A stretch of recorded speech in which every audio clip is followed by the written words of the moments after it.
The nights in our house were usually quiet. Too quiet, perhaps. At 50, I had come to appreciate silence, the kind that settles over a home after dinner dishes are washed and the television has sighed into its final weather report. Silence was the only thing that made me feel I still had a place here, living with my grown son and his wife. We lived in a modest, two-story house on a tree-lined street in Tucson, Arizona. Nothing fancy. The kind of house where the walls knew your secrets and the floors groaned when you tried to sneak down for a midnight snack. My son, David, had brought his wife, Marissa, to live here after their wedding. I told myself I was glad to have company, glad the rooms weren't echoing with loneliness anymore. But sometimes, when I was folding laundry in the small hours of the night, I wondered if I was the guest in my own home. That evening had been like so many others. David fell asleep on the couch with his tie loosened and his work shoes still on. Marissa gathered her papers from the dining table, giving me a polite smile before climbing upstairs to bed. I tidied the kitchen, humming a hymn under my breath, and checked the locks on the doors the way widows do when their husbands are no longer around. At last, the house was dark. I had almost drifted into sleep myself when it came. At first it was faint, so faint I thought the desert wind was playing tricks on the eaves. But then it grew clearer, soft, and unmistakable, the sound of a baby crying. I froze. Our house had no baby. My only grandchild was still a dream David, and Marissa hadn't dared to chase yet. I pressed my palms flat against the quilt, holding my breath, waiting for the sound to vanish into the stillness. It didn't. The cry rose again, long and mournful, cutting through the quiet like a thread pulled too tight. I sat up in bed, my heart tapping against my ribs. Every mother knows the pitch of a child's cry. It pulls at you, grabs your chest, demands an answer. My hands trembled as I slipped my feet into slippers and reached for the lamp. Light spilled across the room, harmless and ordinary, but it did nothing to soften the sound echoing from above. The upstairs hallway. The locked door. That door had been locked for as long as I could remember. It belonged to a room we no longer entered.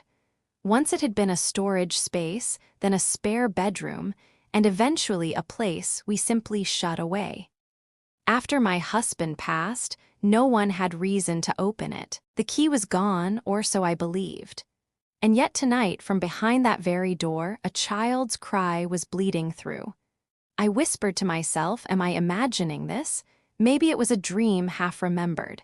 Maybe my tired ears had mistaken the pipes groaning for a baby's whimper. I pressed my palms against my temples, trying to silence the pounding thoughts. But the cry came again. I rose slowly, my knees stiff with age, and slipped out into the hallway. The house creaked under my steps as if warning me to turn back. David snored softly downstairs on the couch, blissfully unaware. Marissa's door was shut, a sliver of light glowing underneath. She often read before bed. I thought of knocking, of asking, do you hear it too? But the sound was mine alone. The stairwell loomed before me, shadows pooling like ink at the bottom. My breath quickened. I wrapped my arms around myself, the way I used to when storms rattled the windows years ago. I felt foolish. What kind of woman stands trembling in her own hallway, haunted by noises that may not exist? Still, I walked. Each step carried me closer to that door, to that silence broken by cries that didn't belong. My hand reached out, hovering over the doorknob, though I knew it would not turn. Cold brass met my fingertips, locked as always. Yet behind it, the cry rose again, sharper this time, edged with desperation. It was not the sound of a dream. It was too raw, too human. I pressed my forehead against the wood. My pulse thudded in my ears. 1,000 questions tangled inside me. Had Marissa hidden something from us? Had David? Was my mind unraveling in the quiet of this house? The crying ceased as suddenly as it had begun. The silence that followed was worse. It wrapped around me like a shroud, leaving only the echo of what I'd heard. I stepped back, my breath shallow. My legs carried me to the top of the staircase, where I stood gripping the railing. Below stretched the dim outline of the living room, the sofa where my son slept, the photographs of our family lined along the wall. Familiar, safe things, yet none of them eased the panic in my chest. I stayed there for a long moment, listening, waiting, my heart pounding like a drum. I could not decide what was worse, that the cries were real, or that they belonged only to me. At last, I whispered into the dark, "God, what is happening in this house?" And there, on the landing, with the locked room above me and my family asleep below, I felt the floor tilt beneath my feet. My heart raced as though it already knew the truth would not be kind. The night held its breath. I stood frozen, trembling at the top of the stairs, waiting for the next cry to come. By morning, the night felt like a lie I'd told myself. Sunlight spilled into the kitchen, the coffee pot hissed its usual rhythm, and for a moment I convinced myself I had dreamed the whole thing. The cries of an unseen baby dissolved into the clatter of dishes, the smell of toast, the thud of David's shoes as he rushed to work. "Mom, you don't have to pack my lunch anymore," he said, kissing the top of my head in a half-distracted way. He was 30, but in moments like that, I still saw the boy who once begged me to cut the crust off his sandwiches. "I like doing it," I replied. He smiled, and then he was gone, briefcase in hand, engine roaring down the street. The silence returned, but a different kind now, the heavy kind. Marissa was already at the dining table, her hair neatly braided, papers spread like wings across the surface. She worked from home 2 days a week, an arrangement I had learned to respect. Still, I often found myself watching her, studying the slight curve of her brow when she read, the way she tucked her pen behind her ear. She was polite, always polite, but we had never moved beyond that. I longed for the warmth of a daughter, someone to laugh with me in the kitchen, to share recipes, to whisper about men and marriage. Instead, we exchanged courtesies like neighbors in adjoining yards. That morning, I caught myself glancing at the staircase, at the door at the end of the hall upstairs. My body stiffened as if the memory of the cry had returned. I wanted to ask her. I wanted to point a trembling finger and say, "Did you hear it too?" But when I opened my mouth, the words tangled into something else. "Do you ever go upstairs much, Marissa?" Her pen stilled, just for a moment, too brief to be noticed by anyone not searching for it. Then she looked up, her smile intact. "Only to bed or to dust. Why?" I shrugged, pretending to busy myself with wiping the counter. "Just curious. It's been years since we used the spare room." Her eyes flickered toward the ceiling, then quickly back to her papers. "That room's a mess. We should probably keep it closed until we decide what to do with it." The conversation ended as easily as it began, but my ears burned with unease. Later, when I carried a basket of laundry through the hall, I noticed something I had never seen before. Marissa's cardigan hung over the banister. In its pocket, barely visible, was a small brass key. I froze. It glinted in the light like a secret daring me to reach for it. I didn't. My hands trembled too much. Instead, I walked past, pretending I hadn't noticed, but the image of it clung to me all day. By afternoon, the house had sunk into its familiar quiet. The neighborhood children shouted outside, sprinklers ticked across lawns, but inside, our home carried the weight of unspoken things. I found myself standing before the locked door, basket of folded towels in my arms. The knob was cool beneath my fingers, unmoved, unyielding. I closed my eyes and pressed my ear against it. Nothing. No cries, no whispers, only silence so complete it roared.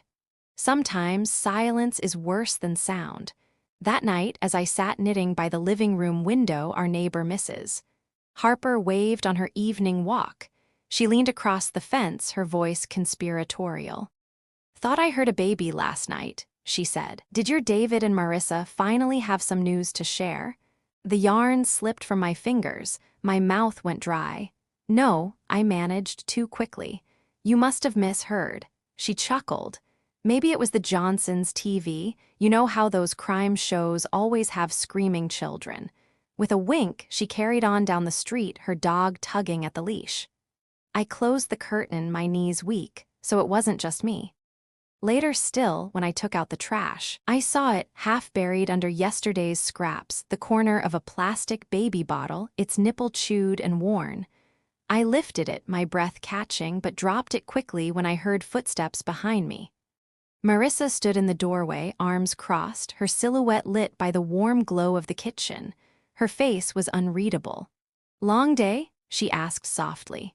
"Yes," I whispered, though I wasn't sure if I meant the chores or the questions clawing inside me. She nodded and turned away, but not before I noticed her hand slip into the pocket of her cardigan, feeling for something small and metallic. That night, lying in bed, I stared at the ceiling, listening for cries that never came. My mind raced with images, the key, the bottle, the silence behind the door. I whispered into the dark, "What are you hiding, Marissa? And why can't I stop hearing a child who isn't supposed to be here?" Down the hall, the locked room held its silence. But the house, once so familiar, had begun to feel like a stranger. The human ear remembers. Once you've heard something that doesn't belong, you spend the rest of your days listening for it again.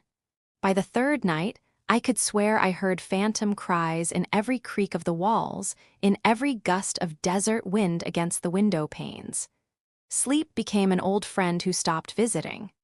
On Thursday morning, I carried laundry into the backyard, the sun already cruel above the saguaros. As I pinned sheets to the line, our neighbor, Mrs. Green, leaned over the fence. She had lived next door for 20 years, the sort of woman who noticed every change in the neighborhood, the new mailman, the wrong color shutters, even the way your roses bloomed later than hers. "You didn't tell me you had a grandbaby visiting," she said cheerfully, pushing her straw hat back. I blinked. "Grandbaby?" Well, I heard a little one crying. 2 nights in a row, actually. Thought maybe David and Marissa were keeping secrets. My hands froze on the clothespin. "No," I said quickly. "No baby here." Mrs. Green frowned as though I had disappointed her. "Strange. Sound carries, I suppose." She waved, and the matter was closed for her, but for me it was another stone dropped into the lake of doubt, rippling wider and wider. That afternoon, while scrubbing the sink, I heard a drawer slam upstairs. The sound was sharp, hurried, then footsteps across the hall. I wiped my hands, climbed the stairs quietly, and paused outside the locked room. Nothing. Silence pressed against my ear, yet a faint smell lingered, powdery, sweet like baby lotion.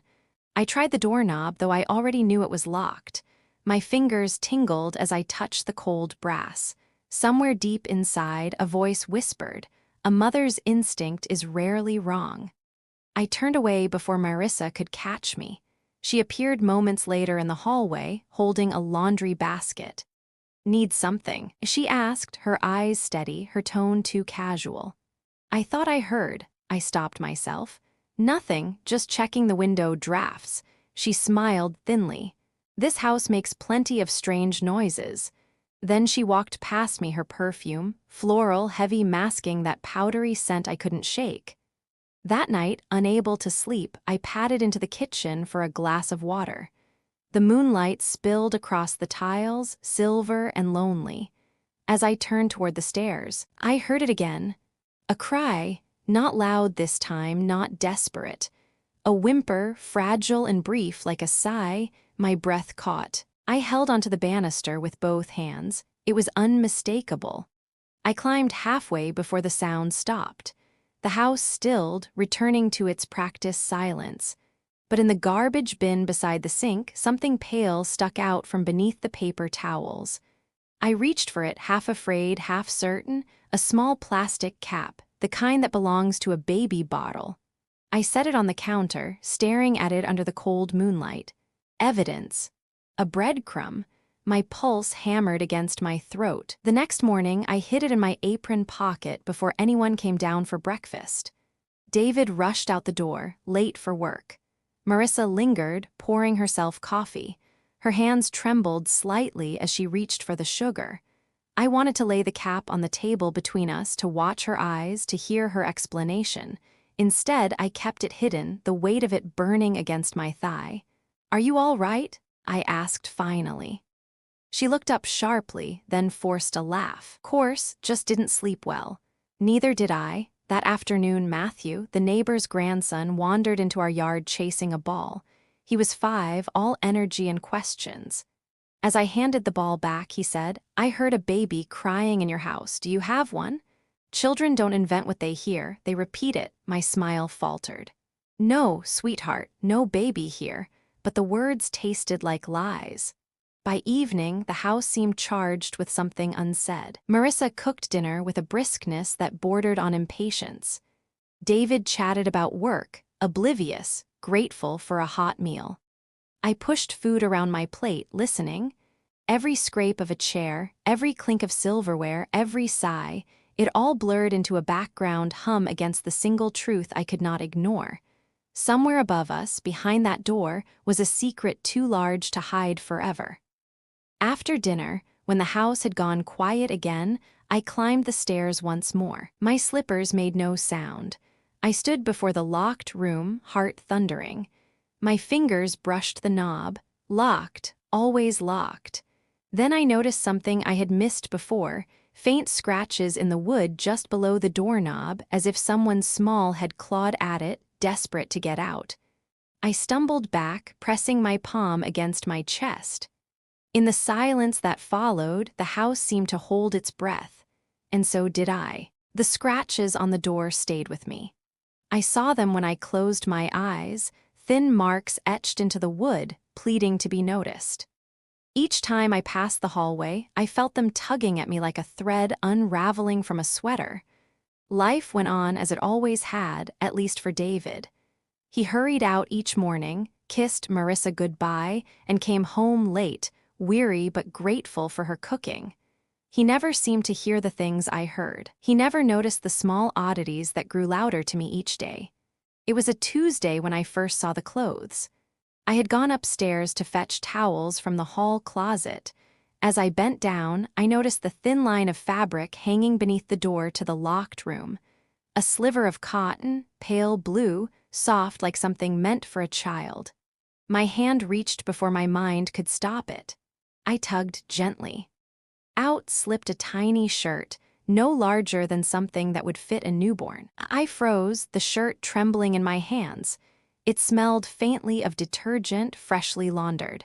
No dust clung to it, no age. This was not some relic of storage. This belonged to someone now. My ears strained for sound behind the door. Silence again. Silence as if it were mocking me. I folded the shirt quickly, tucked it under the towels in my basket, and carried it to my room. I hid it deep in my drawer beneath my sweaters. Later that night, alone, I pulled it out again and held it in my lap. My fingers stroked the tiny stitches along the sleeve. My heart throbbed with both tenderness and dread. Whose child was this, and why had Marissa hidden it from us? The next morning, I lingered in the kitchen, pretending to scrub the counters as I watched her prepare tea. Her movements were precise, too precise, as if she were performing a part. When she turned away, I noticed a folded slip of paper slip from her apron pocket onto the floor. I bent to pick it up before she could. It was a medical form, half torn, crumpled. The words leapt out at me: pediatric growth chart immunization schedule. My stomach lurched. She snatched it from my hand quickly, her smile painted on. "Old paperwork from my cousin," she said. Her voice wavered just enough. "She left it in my bag." I nodded, though my heart told me otherwise.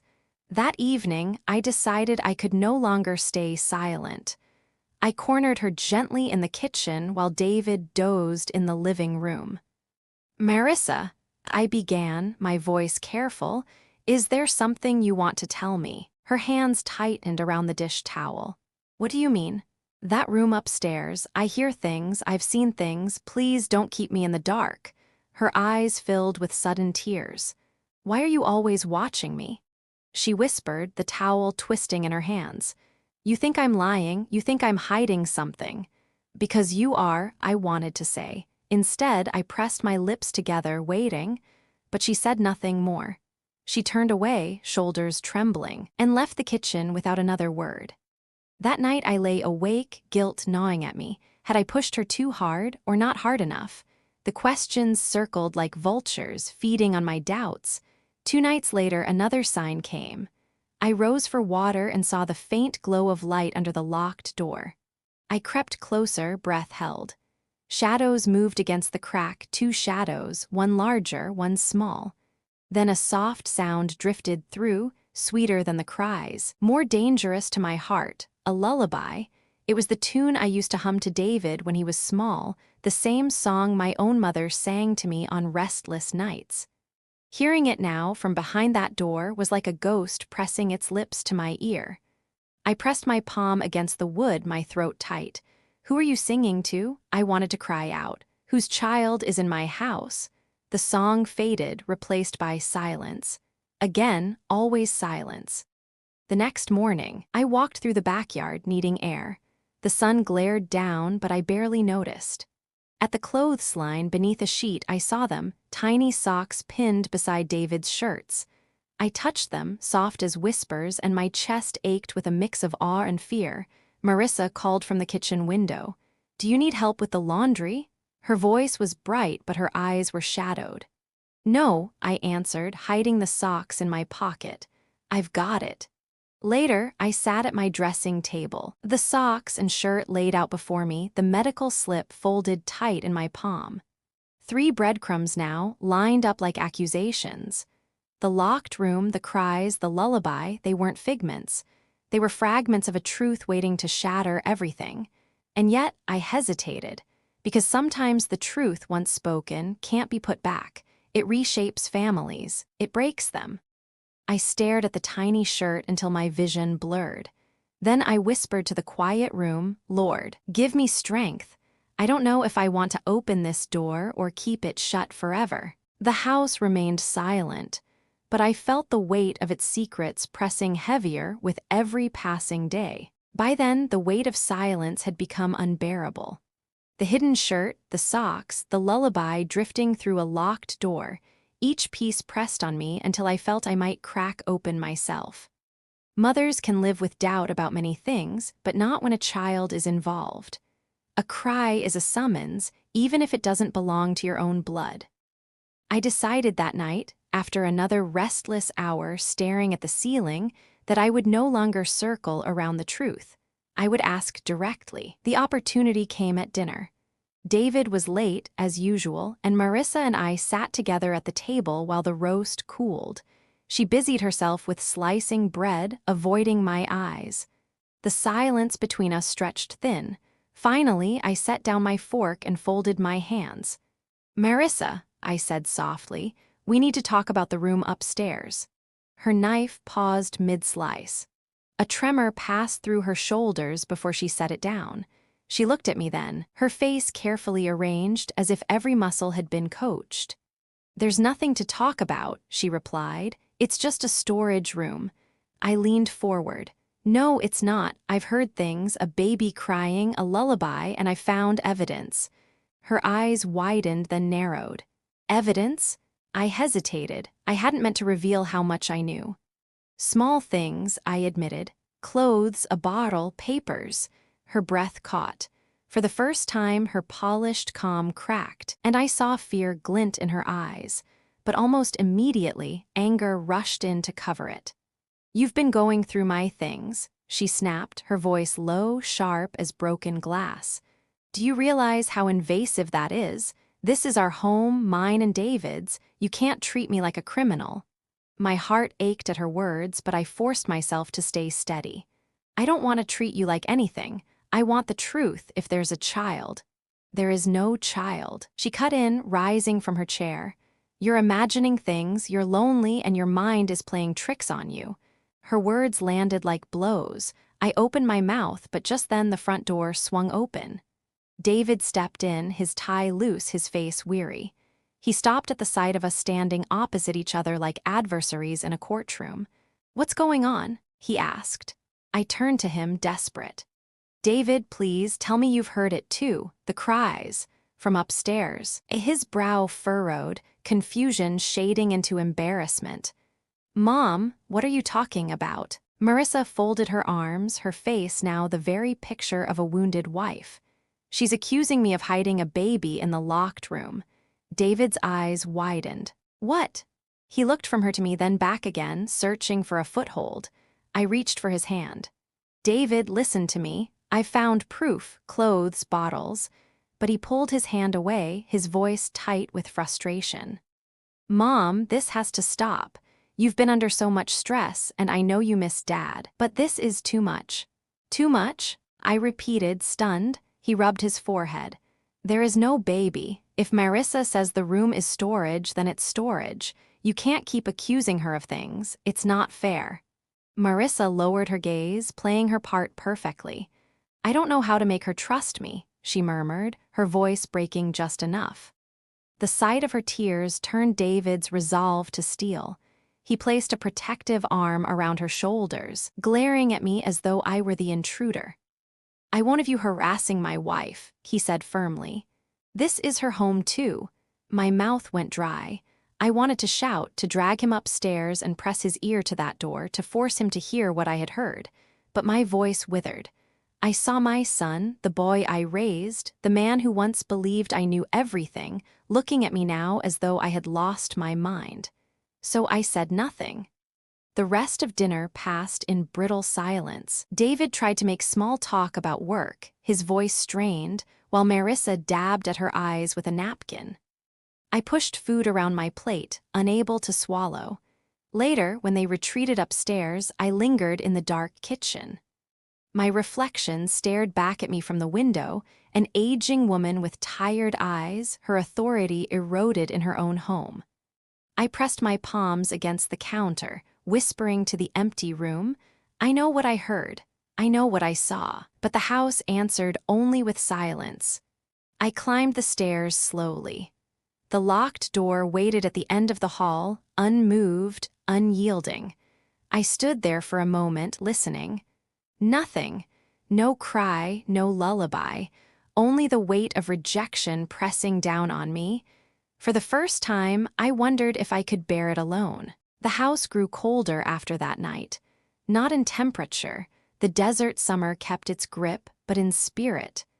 David no longer lingered in the kitchen to chat with me over coffee. Marissa moved quietly, her eyes avoiding mine. The air was thick with something unspoken, and every time I looked at my son, I saw the wall rising between us, brick by brick, built from his loyalty to his wife and his doubt in me. But a mother's heart cannot be silenced by suspicion, not when a cry echoes through the halls, carving itself into your bones. One evening, when the cicadas sang outside and the house had sunk into its usual hush, I decided I could not endure another night of waiting. I would try the door myself. David had fallen asleep on the couch, the television flickering against his face. Marissa was upstairs, showering, the sound of water rushing through pipes masking the creaks of my steps. I climbed carefully, my hand tight on the banister, my pulse loud in my ears. The hallway stretched before me, dim and watchful. The door stood at the end, as it always had, silent and secret. I reached into my apron pocket and pulled out what I had hidden there for days, a key. Not the one I had seen in Marissa's cardigan, but another, smaller one I had found in the drawer of the hall table. I didn't know if it belonged to this door, but I had to try. I slipped it into the lock. My hand trembled so violently I could barely guide it. The key turned halfway, then stopped. My breath caught. I twisted harder, praying for the soft click that would answer all my questions. Behind the door, the silence broke, a soft whimper. Fragile, real. I froze, forehead pressed to the wood, tears filling my eyes. It was no longer doubt. A baby was in there. Just then, the hallway filled with another sound, footsteps, quick and sharp. "What are you doing?" Marissa stood behind me, her hair damp, her robe cinched tight, her face pale with fury. The sight of the key in my hand made her eyes flash with something between fear and hatred. I heard something," I stammered. "I had to know. You had no right." She hissed, rushing forward. She wrenched the key from my grasp, her nails scraping my skin. "This is our home. You can't just break into rooms that don't belong to you." My chest ached. "Then tell me the truth, Marissa." "Please," I heard a baby. Her lip trembled, but she forced a laugh, brittle and sharp. "Pipes. You heard the pipes. This house groans at night, you've said so yourself." "No," I whispered. This was different. Her voice rose, shaking. "You are imagining things, you're trying to ruin my marriage, you want David to turn against me." "That's not true," I pleaded. "I want peace in this house, but I can't ignore a child." For a heartbeat, her eyes softened, as though the weight of my words nearly broke her. But then she drew herself up, gripping the key so tightly her knuckles whitened. "Stay out of this, or you'll regret it," she said, her voice cold, final. She turned and strode back to the bedroom, slamming the door behind her. I stood in the hallway, my hands trembling, my knees weak. The silence returned, but it was heavier than before, pressing me down until I could barely breathe. That night I couldn't sleep. I sat in my armchair by the window, the desert moon washing the room in silver. I thought of the scratches by the doorknob, the tiny shirt hidden in my drawer, the socks folded in my palm, the lullaby that once belonged to me. I thought of my son, blind with love, defending a woman whose secrets were strangling this family. And I thought of the child, whoever it was, alone in that room, crying for someone to answer. I whispered into the night, "If no one else will, then I will." The vow settled heavy in my chest. I knew now I couldn't rely on David. I couldn't trust Marissa. The truth was mine to uncover, even if it cost me the fragile place I still held in this house. At dawn, I rose, my body aching from sleeplessness. I moved through the kitchen like a ghost, making coffee, buttering toast, forcing a smile for my son as he rushed off to work. He didn't notice the way my hands shook. He didn't notice the way my eyes lingered on him, as if memorizing his face before the storm broke. Marissa appeared later, dressed neatly, calm as if nothing had happened. But when her gaze met mine, it was steel against steel.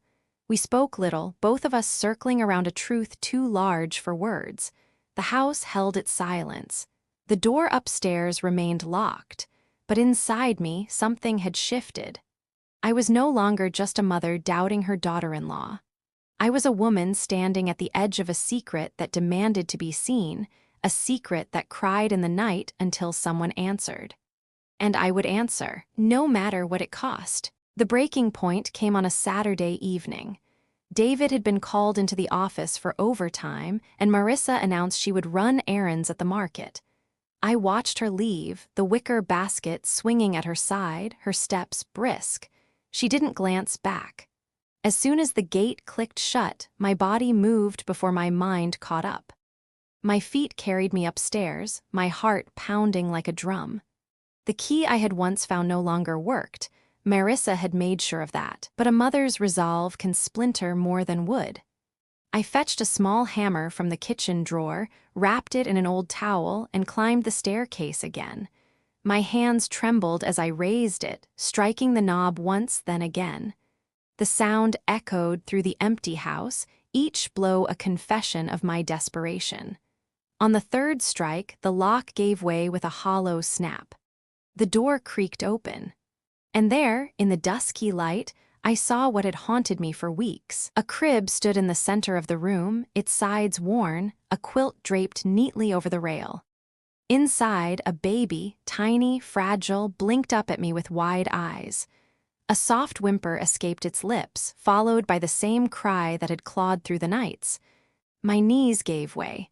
I clutched the doorframe, tears flooding my vision.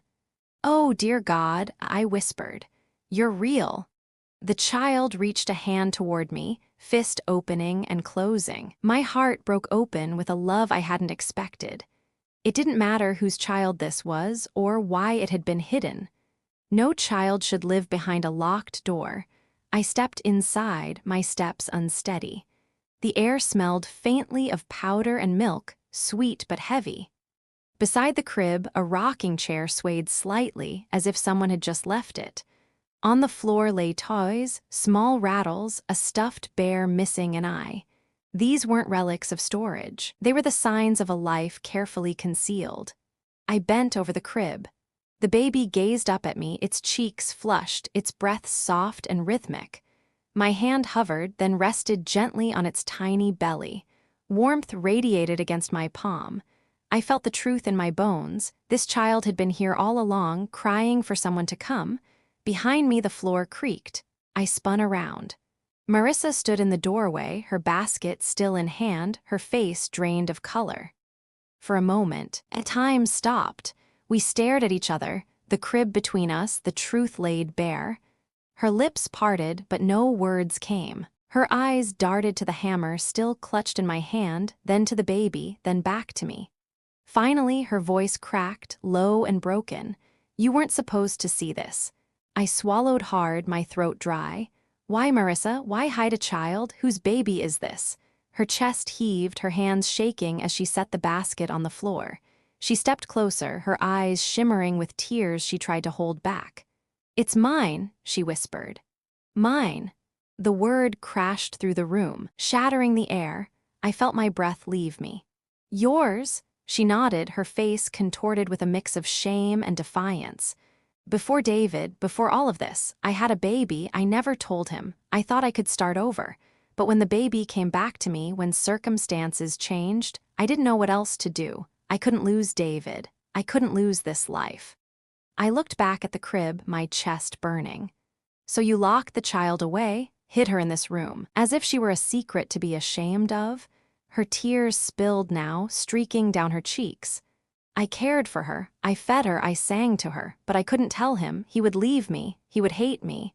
I shook my head slowly, the ache in my chest too deep for words. "You didn't trust him, you didn't trust me. You left this child crying in the dark." Marissa dropped to her knees beside the crib, clutching the rail. "I thought I could keep everything together. I thought if no one knew, no one would get hurt." Her words dissolved into sobs. I stood frozen, torn between anger and pity, my eyes fixed on the innocent child whose cries had pulled me here. Finally, I spoke, my voice trembling but firm. "Secrets always find their way to the light. You can't bury a child's cry. You can't bury the truth." Marissa bowed her head, her shoulders shaking. The baby whimpered again, and instinct took over. I lifted her gently into my arms. She fit against me as if she had always belonged there, her tiny body curling into my chest, her cry softening into silence. For a moment, the world faded. The house, the lies, the betrayal, all of it fell away as I rocked the child in my arms. She smelled of milk and innocence, a reminder of every night I once held my sons the same way. When I looked up, Marissa was watching me, her face streaked with tears, her expression unreadable. Shame, yes, but something else too, relief perhaps, that the secret was no longer hers alone. I pressed my cheek against the baby's head, whispering, "You are safe now. I will not let you cry alone again." The room held its silence, but this time it was different. Not the silence of denial, but the silence after a truth has been spoken aloud, heavy, and irreversible. I knew then that nothing in this house would ever be the same. The baby's warmth lingered against my chest long after Marissa's sobs quieted. She sat on the floor beside the crib, her head bowed, her fingers tangled in the folds of her dress. For the first time since she entered this house, she looked less like my son's wife and more like a frightened girl caught in her own storm. I stood, swaying slightly as I rocked the baby. The silence pressed in on us, broken only by the child's soft breaths. My voice, when it came, was low but unyielding. "Marissa, you have to tell me everything. No more lies, not half-truths, all of it." Her eyes lifted, glistening, and for a moment I thought she might refuse. but then her shoulders slumped and she nodded. "I was 19, she began, her voice raw. "I met a man I thought I loved. He promised me things, travel, a life away from my parents' small house, dreams bigger than I'd ever dared. When I found out I was pregnant, he disappeared. Just like that, vanished into another state, another life. I was alone. I tightened my arms around the child. My parents, they were strict, proud people. They couldn't bear the shame. They told me I had ruined my future, ruined theirs. So when my daughter was born, they arranged for her to live with a distant cousin. They said it was temporary. They said it was the only way I could go on. I cried every night, but I let them take her." Her words broke apart, punctuated by the hiccup of grief she had carried for years. "I met David later. He was kind, steady, everything the other man wasn't. For the first time, I felt safe. I thought if he ever finds out, he'll see me as damaged, less than what he deserves, so I never told him, not once. I thought I could keep that part of my life buried forever." She pressed her palms against her eyes, as if trying to push the memories back where they belonged. "But last year, the cousin called. She couldn't care for the baby anymore. She was struggling herself. She begged me to take her back. I couldn't say no. She's my daughter, my flesh, my blood. I brought her here, and I didn't know what to do." The baby stirred, pressing her small face into my blouse. I inhaled sharply, my throat tightening. "So you locked her in a room?" My words came harsher than I intended, but I couldn't stop them. "You kept her a secret from your husband, from me, from everyone?" Marissa flinched. "I stayed with her. I fed her. I sang to her. I never abandoned her, not really. But I couldn't risk David knowing. I thought if he found out, he would leave me and she would lose both of us." Her logic collapsed under its own weight, but her desperation was naked. "Do you understand what you've done?" I asked, my voice trembling. "This child has spent her first months hidden like a shameful thing. And you," I broke off, staring down at the baby, at her tiny hands curling around my finger. "You've robbed David of the truth. You've robbed me of knowing my granddaughter." The word startled me as it left my lips, granddaughter. It felt sudden, unearned, yet undeniable. Blood or not, she was part of us now, simply by being here, breathing under our roof. Marissa's face crumpled. "I was afraid, every day.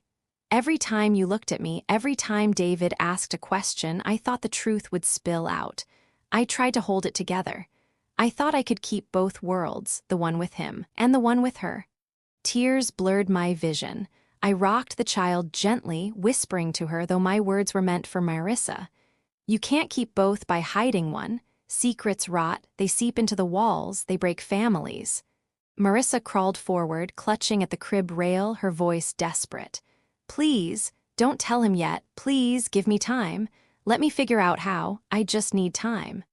I stared down at her, my heart torn. She was begging not as a wife trying to preserve her comfort, but as a mother terrified of losing everything, and I knew that fear.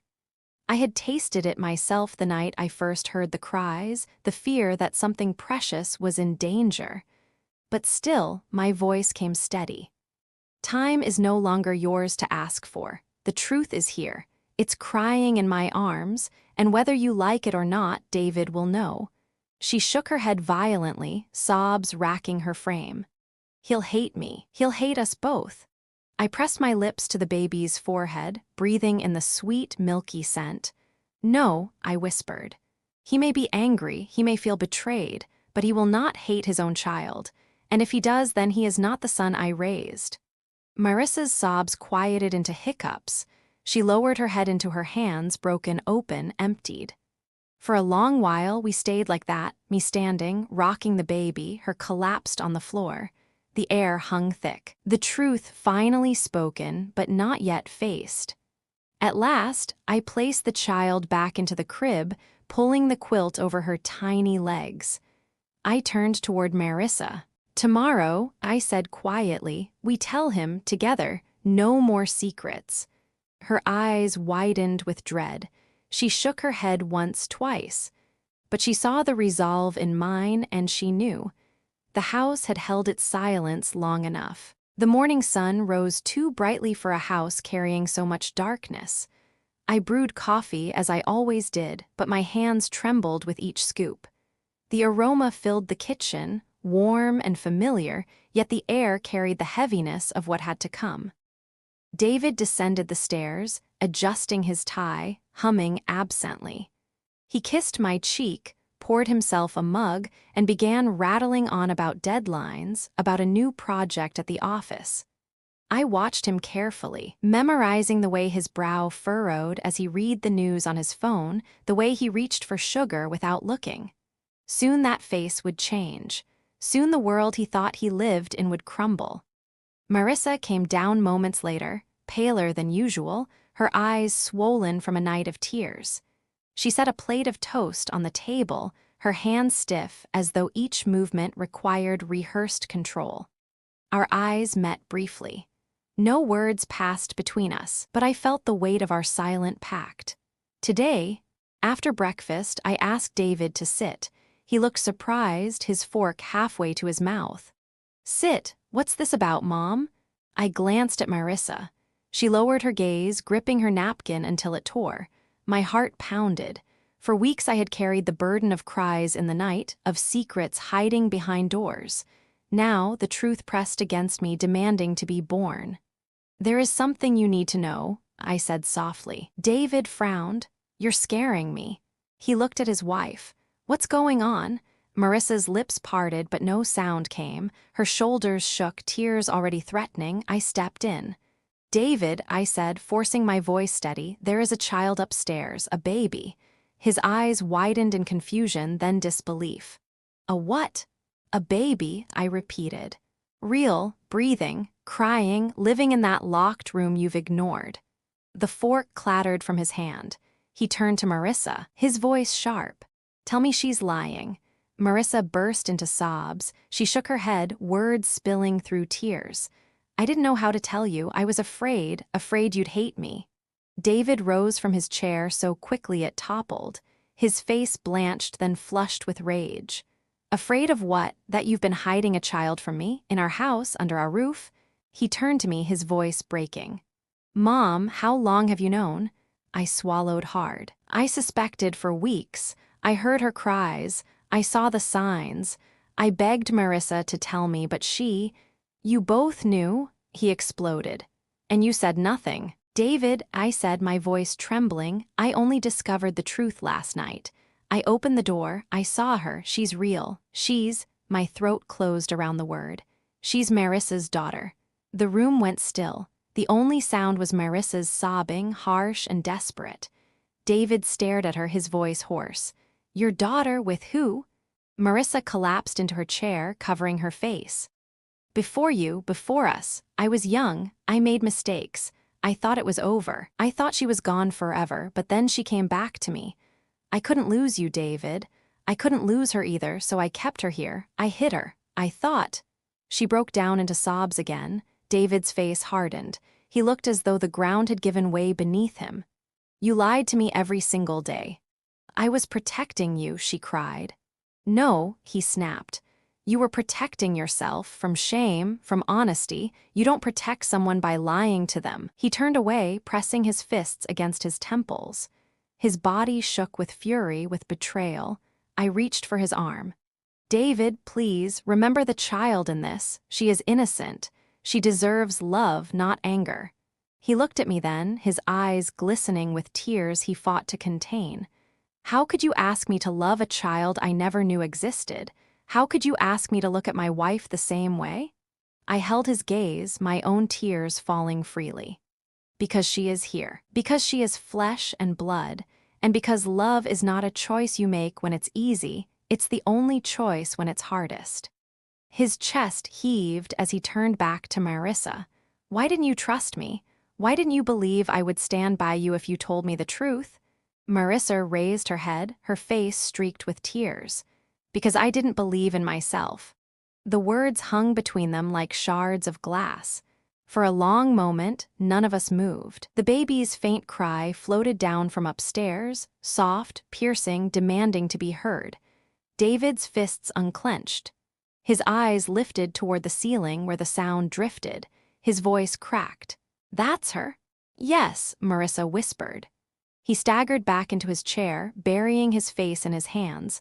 I wanted to reach for him, to take him in my arms as I did when he was a boy, but he was a man now, facing a truth no mother could soften. The house seemed to collapse into silence, except for the cry above us. A cry that had shattered lies, that had forced secrets into daylight.